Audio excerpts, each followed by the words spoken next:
জীবনে একটা জিনিসের সাথে কোনোদিন আপোষ করবেন না, সেটার নাম নামাজ, সালাত। কোনোদিন বলবেন না আচ্ছা কাল থেকে পড়বো, আচ্ছা পরে পড়বো, আচ্ছা দেখি পড়বো ইনশাআল্লাহ।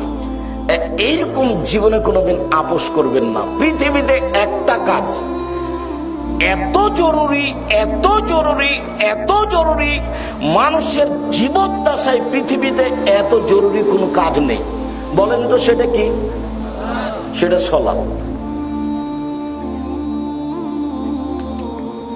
অজু করে পড়তে হয় সালাত, তো পানি নেই, ও তেমন করে পড়েন, বলে মাটি না, এমনিতেই পড়েন। পশ্চিম দিকে কেবলার দিকে মুখ করে পড়তে হলে কেবলা বোঝা যায় না, এমনিতেই পড়েন। পরিষ্কার কাপড় পরে পড়তে হলে পরিষ্কার কাপড় নাই, যাতে পেশাব পায়খানা লেগে আছে সেটা পরে পড়েন। কোনো কাপড়ই নাই, উলঙ্গ হয়ে পড়েন। আমি দৌড়িয়ে চলে যাচ্ছে, শত্রু পিছন দিকে তাড়া দিয়েছে, ওইভাবে পড়েন। আমি গাড়িতে উঠে আছি, শিকল ধরে আছি, ঠেলে ঠেল মানে না, বলে এইভাবেই পড়েন। অবাক ইবাদত, এরকম ইবাদত দুনিয়াতে নেই।